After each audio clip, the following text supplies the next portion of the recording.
Bismillahirrahmanirrahim. Alhamdulillah, para jamaah Bapak Ibu yang dimuliakan oleh Allah Ta'ala, tidak lupa kita bersyukur kepada Allah atas segala limpahan rahmat taufik hidayah yang Allah berikan pada kita, sehingga pada detik ini kita alhamdulillah bisa bermujalasah, duduk-duduk bersama di majelis ilmu, dan bisa bermuajahah, tetap bertatap muka dalam rangka untuk kita saling menasihati dalam kebaikan, kebenaran, dan menasihati dalam kesabaran untuk mentaati Allah Ta'ala. Dan kita bersyukur pada Allah Subhanahu wa Ta'ala pada kesempatan di hari-hari yang mulia ini, terutama kita masih di bulan Dzulhijjah, yaitu hari-hari yang senantiasa diagungkan oleh Allah, dimuliakan oleh Allah Subhanahu wa Ta'ala. Terutama kita memasuki yaitu hari yang ke-11 dari bulan Dzulhijjah, dan ini masih merupakan hari-hari tasyrik, yang dimana hari-hari tasyrik sebagaimana yang disampaikan oleh Nabi Muhammad SAW, ayyamut tasyrik ayyamul akli wasyurbi wa tamatu', ya. Jadi hari tasyrik merupakan hari untuk bersenang-senang, mencicipi makanan, menikmati makanan daging kurban, dan juga minum apa yang kalian inginkan. Maka para jamaah, Bapak Ibu yang dimuliakan oleh Allah Subhanahu wa Ta'ala, di hari tasyrik ini pun kita juga dianjurkan, bahkan diperintahkan untuk senantiasa tetap mengagungkan Allah Subhanahu wa Ta'ala. Terutama kita memperbanyak untuk berzikir, tetap dengan melafadzkan tahmid, tahlil, dan takbir. Sebagaimana dijelaskan dalam hadis secara umum, Nabi Muhammad SAW bersabda, "Aktsiru fihinna minat tahlil wa takbir wa tahmid." Perbanyaklah kalian pada 10 hari dan hari-hari tasyrik, engkau perbanyak berzikir kepada Allah Subhanahu wa Ta'ala dengan bertahmid, tahlil, dan takbir. Dan ini merupakan amalan-amalan yang disunahkan oleh Nabi SAW kepada umatnya, agar senantiasa seseorang hamba itu tetap mengingat Allah Subhanahu wa Ta'ala meskipun dia memiliki kenikmatan berupa dunianya. Habis dia melaksanakan ibadah kurban, maka tetap untuk senantiasa mengingat Allah Subhanahu wa Ta'ala, untuk tetap beribadah pada Allah Subhanahu wa Ta'ala, untuk tetap mentaati Allah Subhanahu wa Ta'ala. Kenapa? Karena secara umum kadang-kadang manusia kalau sudah habis disibukkan dengan urusan dunia, atau mungkin dia habis disibukkan dengan pelaksanaan hewan kurban, penyembelihannya sampai selesai, kadang-kadang lupa untuk dia ibadah, lupa untuk dia mentaati Allah, lupa untuk menjaga perintah-perintah Allah Subhanahu wa Ta'ala. Bahkan sebagian mereka juga lalai, mulai penyembelihan hewan kurban sampai datang pelaksanaannya, dan setelahnya mereka lalai, mereka tinggalkan ibadah. Bahkan mereka banyak yang meninggalkan untuk ibadah sholatnya, mereka tidak menjalankan apa yang Allah wajibkan pada mereka. Mereka hanya sibuk dengan penyembelihan hewan kurban, mereka hanya sibuk dengan membagi-bagikan hewan kurban, sampai mereka meninggalkan ibadah sholat. Banyak sekali di antara mereka. Maka ini jelas-jelas satu kekeliruan dan merupakan dosa yang besar, kefatalan yang dilakukan oleh kebanyakan orang mengaku Islam ketika disibukkan dengan persoalan hewan kurban. Mereka melalaikan kewajiban yang paling penting daripada penyembelihan hewan kurban itu sendiri. Kalau pelaksanaan hewan kurban, maka itu merupakan sesuatu yang disunahkan oleh Nabi Sallallahu Alaihi Wasallam bagi orang yang berkorban. Tapi ketika mereka meninggalkan ibadah salat, ini merupakan kefatalan yang luar biasa, kerugian yang paling rugi, dosa yang paling besar, bahkan merupakan dosa kesyirikan.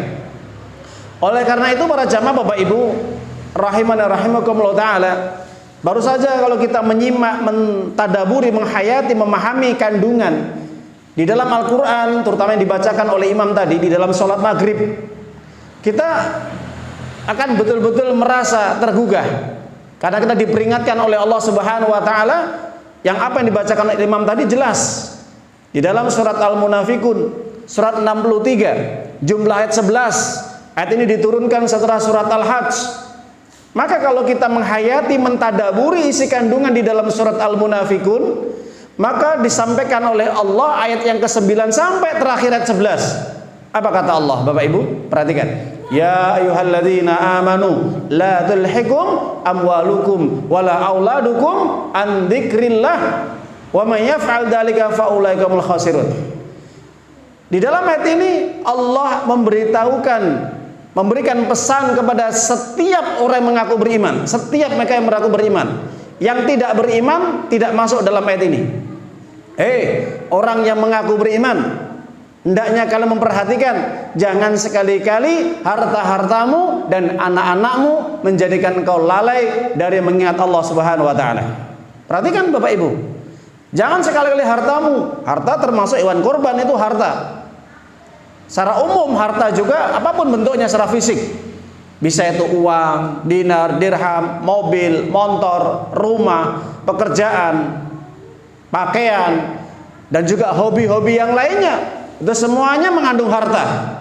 Ketika harta yang dimilikinya apapun bentuknya, mengkoleksi mobil, mengkoleksi motor, senang dengan rumahnya, senang dengan pekerjaannya, senang dengan bisnisnya, bahkan senang dengan hewan kurbannya yang dia korbankan, sampai dia melalaikan ibadah kepada Allah Subhanahu wa taala, sampai dia lalai mengingat Allah, meninggalkan ibadah sholat yang wajib, maka orang seperti ini betul-betul rugi dalam kerugian yang besar. Jadi hati-hati Bapak Ibu ya. Maka ini penting sekali kalau kita perhatikan. Nas-nas di dalam Al-Quran dan Sunnah Rasulnya banyak sekali. Begitu juga orang dilalaikan dengan anak-anaknya.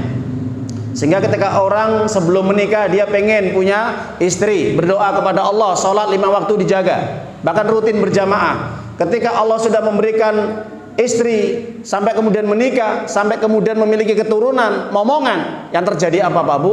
Tinggalkan Allah. Lupa dia kepada Allah, lupa atas apa yang dia berdoa kepada Allah. Maka ini kebanyakan di tengah-tengah masyarakat kita, orang yang seperti ini adalah orang-orang yang ingkar kepada Allah, orang yang tidak mau berterima kasih kepada Allah Subhanahu wa taala, padahal Allah sudah memberikan banyak nikmat yang tidak terhitung nilainya. Jadi para jamaah Bapak Ibu, azakumullah, maka terkait dengan kandungan surat Al-Munafiqun luar biasa sekali. Banyak orang dilalaikan dengan dunianya, dilalaikan dengan segala kenikmatan yang dia buru, yang dia cari. Cari harta, pengen minta istri, pengen minta anak, pengen minta apa saja, Allah berikan. Setelah sudah diberikan oleh Allah, apa yang terjadi? Lupa. Makanya kata-kata alhaakumut takasur, Masya Allah. Imam tadi menggabungkan dua surat antara surat Al-Munafiqun dengan takasur. Maka kalau kita perhatikan di dalam tafsir Ibnu Katsir, bahwa alhaakumut takasur menggunakan kata-kata alha. Apa alha? Itu sebagai bentuk kata kerjanya Pak Bu. Fi'ilnya sama. Kalau alha itu sebagai bentuk fi'il madinya.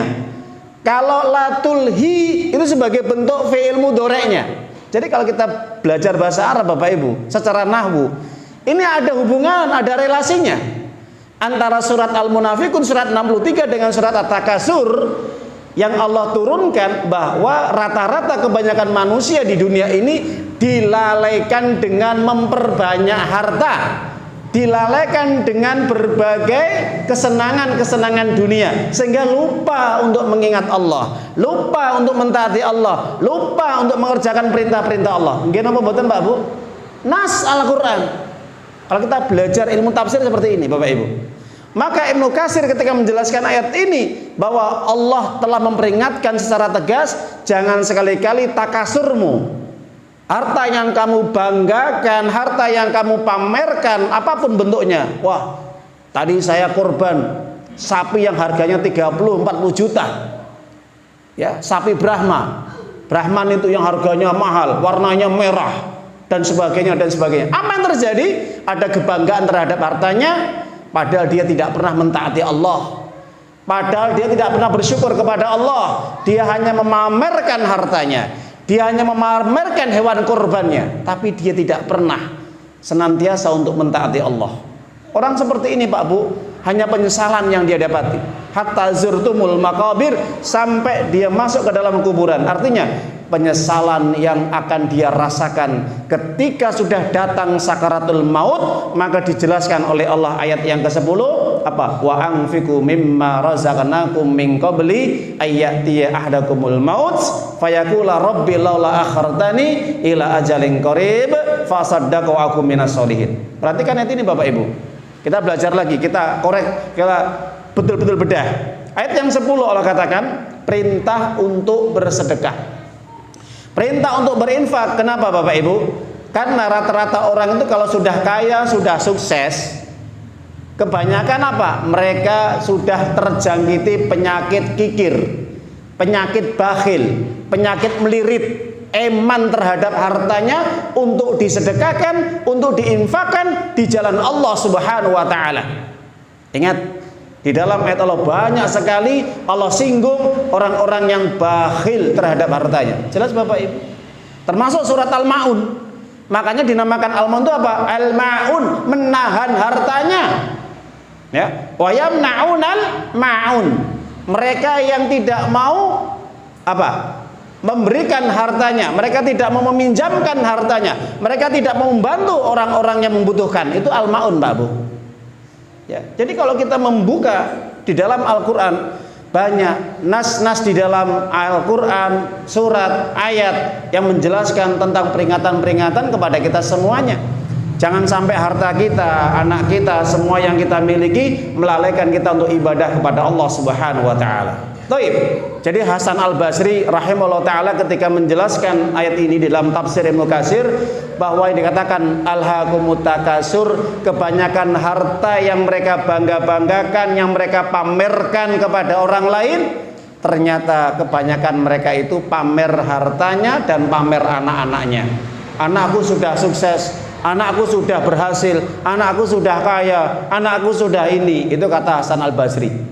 Dan juga pamer dengan harta tadi saya korban dengan sapi yang harganya puluhan juta, sapi saya yang paling mahal harganya daripada yang lainnya. Nah, itu pamer Pak Bu ya. Jadi hati-hati. Ini Hasan Al-Basri ya. Jadi kalau orang sudah seperti ini, maka hati-hati. Yang terjadi khasirun, rugi dirinya dan rugi untuk keluarganya juga.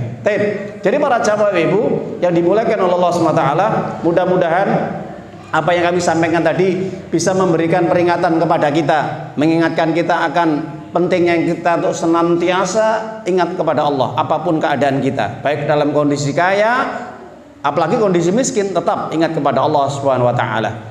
Semua yang kita miliki adalah pemberian Allah, anugerah Allah, nikmat dari Allah Subhanahu wa taala. Tidak pantas untuk kita bangga-banggakan, tidak pantas untuk kita pamerkan, bahkan sampai kita tidak pantas kita untuk mengingkari nikmat Allah.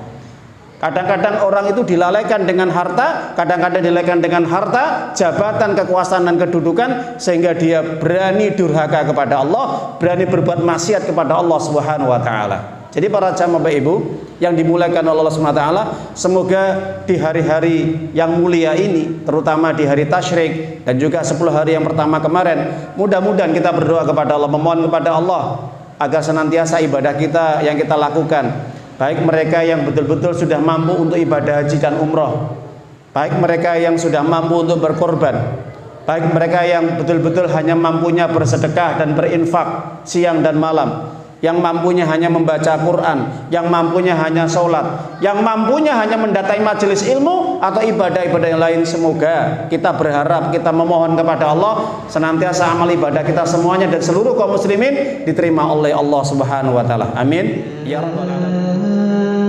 Ayyuhalladzina amanu